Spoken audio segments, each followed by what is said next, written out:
இயேசு கிறிஸ்து சிலுவையில் சொன்ன 7வது வார்த்தையை நாம் தியானிக்க போகிறோம். அதை வாசிக்க கேட்போமா? லூக்கா 23:46 இருக்கிறது.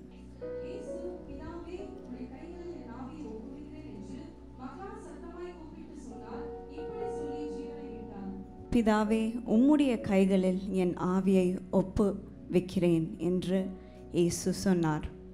இந்த காரியத்தை அவர் எல்லாவற்றையும் அவர் ஃபுல்ஃபில் பண்ண பிறகு, நிறைவேற்றி முடித்த பிறகு ஆண்டவர் சொல்லுகிறார், எல்லாம் முடிந்தது என்று சொல்லி முடிச்சுட்டு ஆண்டவர் சொல்லுகிறார், பிதாவே உம்முடைய கைகளில் என் ஆவியை ஒப்புவிக்கிறேன் என்று சொல்லுகிறார். இதை சொல்லும்போது அவர் அழுகையோடு, கவலையோடு, பாரத்தோடு சொல்லலை. ஆனால் ஆண்டவர் மேலே இருக்கிற நம்பிக்கையோடு சொல்லுகிறார்.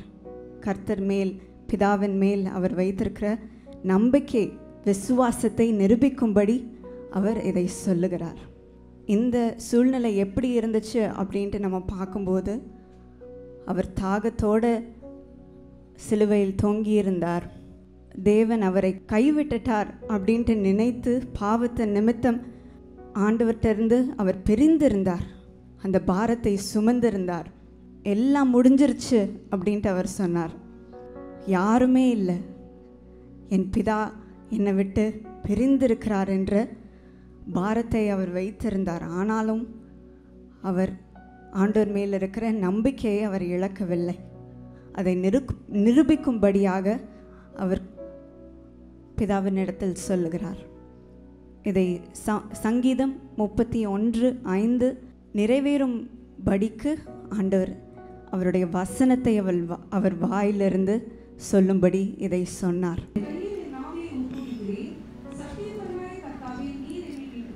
இதை நினைத்து பார்க்கும் பொழுது அவர் என்ன சூழ்நிலையில் சொன்னார் அப்படின்னு நம்ம பார்க்கும்போது, ஒரு குழந்தை தன்னுடைய தகப்பனாருடைய கைகள் தூங்கும் பொழுது ஒரு கவலையும் இருக்காது. என் அப்பாவோட கைகளில் நான் பாதுகாப்பாக இருக்கிறேன் என்ற சூழ்நிலையில் அமைதியாக அந்த பிள்ளை தூங்கும். என் அப்பா கைகளில் நான் இருக்கிறேன் என்று கவலை இல்லாமல் அது தூங்கும். அதே போல தான் இயேசுவும் என் பிதாவின் கைகளில் என்னோட ஆவியை நான் ஒப்பு கொடுத்திருக்கிறேன் என்ற நம்பிக்கையோடு அவர் மரித்தார். இந்த ஒப்பு கொடுக்கிறேன் அப்படின்றத நம்ம பார்க்கும் பொழுது, ஒருத்தர் கையில் நம்மளுடைய ஆவியை ஒப்பு கொடுக்குறோம், இல்லைன்னா ஒரு காரியத்தை நம்ம ஒப்பு கொடுக்குறோம் அப்படின்னு நம்ம பார்க்கும்போது, அது அவங்க பாதுகாப்பாக வச்சுப்பாங்க அப்படின்ற ஒரு நம்பிக்கையில் நம்ம கொடுக்குறோம். ஸோ நம்ம எங்கேயாவது ஊருக்கு போகும்போது நம்மளுடைய வீட்டு சாவியை யார்கிட்ட கொடுப்போம்? நம்பிக்கையான ஆட்கள்கிட்ட கொடுப்போம். நம்மளுடைய சிஸ்டர்கிட்ட கொடுப்போம், இல்லைனா பிரதர்கிட்ட கொடுத்துட்டு போவோம், இல்லைனா சொந்தக்காரங்கள்கிட்ட கொடுத்துட்டு போவோம், இல்லைனா நம்ம ரொம்ப நம்பி இருக்கிற பக்கத்து வீட்டுக்காரங்கள்கிட்ட கொடுத்துட்டு போவோம். பத்திரமா வச்சுக்கோங்க, எதாவது தேவைன்னா நீங்கள் அதை யூஸ் பண்ணுங்கன்னு சொல்லுவோம், இல்லைனா நான் வர வரைக்கும் நீங்கள் வச்சுக்கோங்க அப்படின்னு நம்ம சொல்லுவோம். அதே போல தான் ஆண்டவர் அவருடைய வாழ்க்கை, அவருடைய எதிர்காலம், அவருடைய நித்தியத்தை ஆண்டவர் பிதாவின் கைகளில் ஒப்பு கொடுத்தார். இது அவர் கொடுக்கும் பொழுது யோவான் 10:17-18 படி அவருடைய ஆசையின்படி கொடுத்தார். அது அவர்கிட்டருந்து எடுக்கப்படலை. அவர் ஆசைப்பட்டு ஆண்டவர் இடத்தில் கொடுத்தார், பிதாவின் இடத்தில் ஒப்பு கொடுத்தார். ஸோ நம்ம ஒப்பு கொடுக்கும்போது நம்ம முழுமையாக நம்பி கொடுக்குறோம். நம்மளுடைய ஆவியை நம்பி கொடுக்குறோம், நம்ம சரீரத்தை நம்பி கொடுக்குறோம், நம்மளுடைய வாழ்க்கையை நம்பி கொடுக்குறோம், நம்மளுடைய நித்திய இலக்கை நம்பி கொடுக்குறோம் அப்படின்றது தான் அர்த்தம். அதை தான் இயேசு சிலுவையில் நமக்காக நிரூபித்தார். அவர் அதை செஞ்சு காட்ட ஒரு எக்ஸாம்பிளாக நமக்காக தேவனே செய்தார். ஸோ நம்ம வாழ்க்கையும் இதே தான் நம்ம செய்யணும் அப்படின்ட்டு ஆண்டவர் ஒரு முன்மாதிரியாக இருக்கிறார். நம்மளுடைய ஆவியை ஆண்டவரிடத்தில் நாம் மரிப்பதற்கு முன்பாக நம்ம கொடுக்கல அப்படின்னா என்ன நடக்குது அப்படின்னு நம்ம பார்க்கும்போது, லூக்கா 16:19-31 ஒரு உவமையை ஆண்டவர் சொல்லுகிறார், இயேசு சொல்லுகிறார். அதில் ஐஸ்வர்யவானுடைய வாழ்க்கையை நம்ம பார்க்குறோம். அவர் பயங்கர ஒரு ஐஸ்வர்யவானாக இருந்தார். அவர் ஒவ்வொரு நாளும் புதிய ஆடை தான் அணிவார், பயங்கர லக்ஸரியால் தான் லைஃப் தான் வாழ்வார், யாருக்கும் ஹெல்ப் பண்ண மாட்டார், ஒரு ஏழை ஒரு பிச்சைக்காரன் கூட காசு கொடுக்க மாட்டார். அவர் வீட்டுக்கு முன்னாடி நின்னா கூட அவர் உதவி செய்யாமல் இருந்தார். அந்த மாதிரி ஒரு வாழ்க்கை, தனக்கென்று வாழணும், தனக்கென்று சொத்து சேர்த்து வைக்கணும் அப்படின்ற நினப்பில் அவர் வாழ்ந்து கொண்டு இருந்தார். ஆனால் ஒரு நாள் அவர் மரித்து போனார். மரித்து போன பின்பு அவர் எங்கே போனார்? தனக்கென்று வாழணும் அப்படின்னு வாழ்கிறவங்க எங்கே போவாங்க? ஆண்டவர் அவர் மதிக்கலை, அவருடைய சுற்றி இருக்கிறவங்களுக்கு உதவி செய்யணும் அப்படின்ட்டு எண்ணவே இல்லை. அந்த மாதிரி ஆட்கள் எங்கே போவாங்க? அவரும் அந்த இடத்துக்கு தான் போனார், நரகத்துக்கு போயிட்டார். அங்கே போகும்போது அவ்வளோ வேதனை, அவரால் தாங்க முடியாத அளவுக்கு அவர் வேதனைப்பட்டார். யாராவது என்னை காப்பாற்றுவாங்களா அப்படின்ட்டு அவர் கூக்குரலிட்டு இருந்தார். அவருக்கு ரட்சிப்பு அந்த நேரத்தில் கிடைக்கல. இதே போல தான் யூதாஸ் காரியோத் அவருடைய வாழ்க்கையை நம்ம பார்க்குறோம். ஆண்டவரை மறுதலித்த பின்பு அவருக்கு அந்த குற்ற உணர்வு அவரை கொன்று போட்டது. அவனுடைய சொந்த வாழ்க்கையை அவன் எடுத்துக்கொண்டான். வேதத்தில் நம்ம பார்க்குறோம், அப்போஸ்தலர் அதிகாரம் 1:25 அவனோட இடத்துக்கே அவன் போய் சேர்ந்துட்டான் அப்படின்ட்டு நம்ம பார்க்குறோம். இதே போல தான் சவுலுடைய வாழ்க்கையிலையும் நம்ம பார்க்குறோம். கர்த்தரை கீழ்ப்படியலைன்றதுனால அவனுக்கு அவருடைய மகிமை எல்லாம் அவருக்கு தான் வரணும், ஆண்டவருக்கு போகக்கூடாது, எல்லாம் எனக்கு தான் வேணும், எனக்கு தான் வேணும், எனக்கு தான் உயர்வு வேணும் அப்படின்ட்டு அவருடைய வாழ்க்கையை வாழ்ந்து கொண்டு இருந்ததுனால சாத்தான நாவி அவனுக்குள் புகுந்தது. அவனும் அவனுடைய வாழ்க்கையை இழந்துட்டார். அவரே தன்னுடைய வாழ்க்கையை எடுத்துக்கொண்டார். ஸோ நம்ம வாழ்க்கையை நம்ம ஆண்டவருக்கு ஒப்பு கொடுக்காமல் இருக்கும்போது, நம்ம ஆண்டவருக்கு கீழ்ப்படியாமல் இருக்கும் பொழுது, எனக்கு தான் நான் வாழ்வேன், எனக்கென்று நான் வாழ்வேன், மற்றவர்களுக்காக வாழ மாட்டேன், ஆண்டவருக்காக வாழ மாட்டேன், நான் பாவத்தை பின்னாடி தான் போவேன், என்னோடய சந்தோஷத்துக்கு பின்னாடி தான் போவேன், என்னோடய உயர்வுக்கு பின்னாடி தான் போவேன், நான் எனக்காக பணம் சேர்க்கணும், தனக்காகவே வாழ்ந்துட்டுருக்கும்போது ஆண்டவர்கிட்டருந்து நம்மளை பிரிக்கும். ஆண்டவர்கிட்டருந்து நம்ம தூரமாக இருக்கும் பொழுது இந்த பிசாசு நாவிக்கு நம்ம இடத்தை நம்மளுடைய வாழ்க்கையில் we are creating space, இடத்தை கொடுக்குறோம். நம்ம அப்படி இருக்கும் பொழுது நம்மளுடைய ஆவியை நம்ம சாத்தான இடத்தில் ஒப்பு கொடுக்குறோம். ஆனால் நம்ம ஆண்டவருடைய கரங்களில் நம்மளுடைய ஆவியை ஒப்பு கொடுக்கும்போது என்ன நடக்குது அப்படின்னு நம்ம பார்க்கும்போது, இயேசு தான் அதோடைய முன்மாதிரியாக இருக்கிறார். அவர் சமாதானமாக அவர் சிலுவையில் மரித்தார். பிதாவு எனக்காக இருக்கிறார் என்ற தைரியத்தோடு அவர் மரித்தார். அதன் பின்பு அவர் உயிரோடு எழுந்தார். இப்பொழுது அவர் நித்திய மகிமையில் இருக்கிறார்.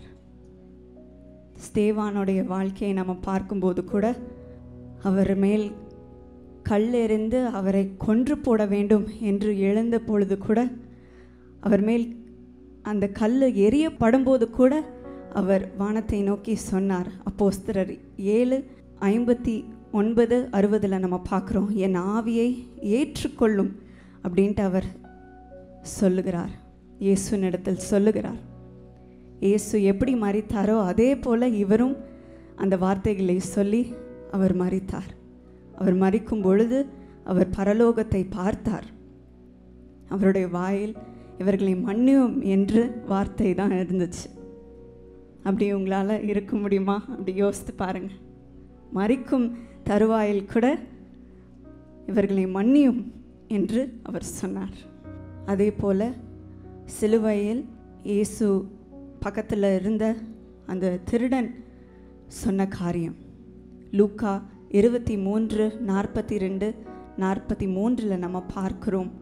அவருடைய கடைசி நொடிகளில் இயேசுவினிடத்தில் திரும்பி, அடியேனை நினைத்தருளும் என்று அவர் கேட்டார். இயேசுவும் சொன்னார், இன்றைக்கு நீ என்னுடன் பரதேசியில் இருப்பாய் என்று அவர் சொன்னார். ஸோ நம்ம வாழ்க்கையை நம்ம ஒப்பு கொடுக்கும் பொழுது நமக்கு சமாதானம் கிடைக்கும். மரிக்கும் தருவாயில் இருக்கும் பொழுதும் சமாதானம் நமக்கு கிடைக்கும். நமக்கு நித்திய ஜீவன் இருக்குது அப்படின்ற ஒரு நம்பிக்கை இருக்குது.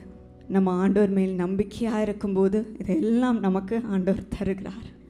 ஸோ நீங்கள் நினைக்கலாம், நான் சாகிறதுக்கு முன்னாடி நான் என்னோடய பாவத்தை எல்லாத்தையும் ஆண்டவர்கிட்ட அறிக்கையிட்டுட்டு நான் அந்த நேரத்தில் மன்னிப்பு கேட்டுட்டு நான் ஹெவனுக்கு போயிடலாம் அப்படின்னு நீங்கள் நினைக்கலாம். ஆனால் அப்படி கிடையாது.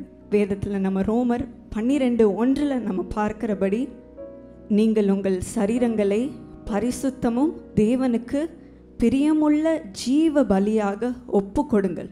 நீங்கள் உங்கள் சரீரங்களை பரிசுத்தமும் தேவனுடைய பிரியமுமான ஜீவ பலியாக ஒப்பு கொடுங்கள் அப்படின்னு நம்ம பார்க்குறோம். இதுவே நீங்கள் செய்கிற, இன்னும் சத்தமாக சொல்கிறீங்களா, புத்தியுள்ள ஆராதனை. ஸோ நம்ம ஒவ்வொரு நாளும் ஆண்டவருக்கு பிரியமுள்ள வாழ்க்கையை வாழணும். ஜீவ பலியாக நம்ம வாழணும். யாரும் பார்க்கல, நான் எப்படினாலும் இருந்துக்கலாம் அப்படின்னு நீங்கள் சொல்ல முடியாது. ஆண்டவர் எப்பொழுதும் பார்த்து கொண்டு இருக்கிறார்.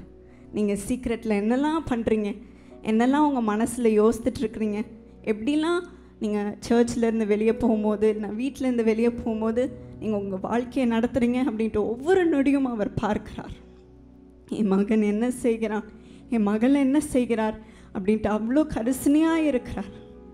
அவர் உங்ககிட்ட எதிர்பார்க்கிற ஒரே காரியம்தான், எனக்கு ஏற்ற பிரியமுள்ள வாழ்க்கை, பரிசுத்தமுள்ள வாழ்க்கையை நீ வாழு அப்படின்றத கேட்கிறார்.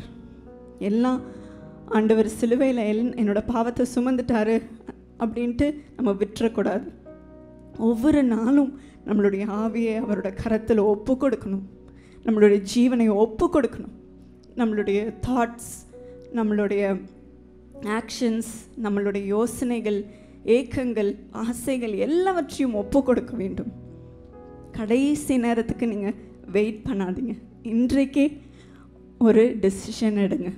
ஒவ்வொரு நாளும் அந்த டெசிஷன் எடுக்க வேண்டும்.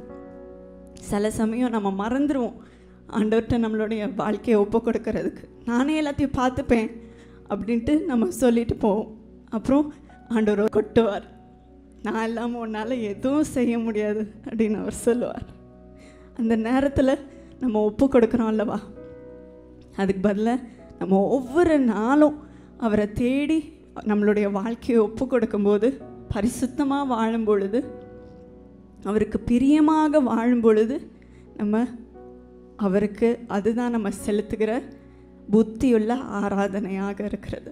ஸோ இன்றைக்கு நீங்கள் யோசித்து பாருங்கள், உங்களுடைய ஆவியை யாரோட கையில் நீங்கள் ஒப்பு கொடுக்குறீங்க? சாத்தானன் கையில் ஒப்பு கொடுக்குறீங்களா? அதுக்கு நீங்கள் ஸ்பேஸ் உங்களுடைய வாழ்க்கையில் வச்சுருக்கிறீங்களா அப்படின்னு நீங்கள் யோசித்து பாருங்கள். இல்லைனா இயேசுவின் கையில் நான் என்னோடய ஆவியை ஒப்பு கொடுக்க போகிறேன் அப்படின்னு நீங்கள் சொல்கிறீங்களா? இன்றைக்கு என்னோட ஆவி, ஆத்மா, சரீரம் எல்லாம் உம்மிடத்தில் நான் தருகிறேன், உம்மிடத்தில் நான் ஒப்பு கொடுக்கிறேன் என்று நீங்கள் சொல்லுங்கள்.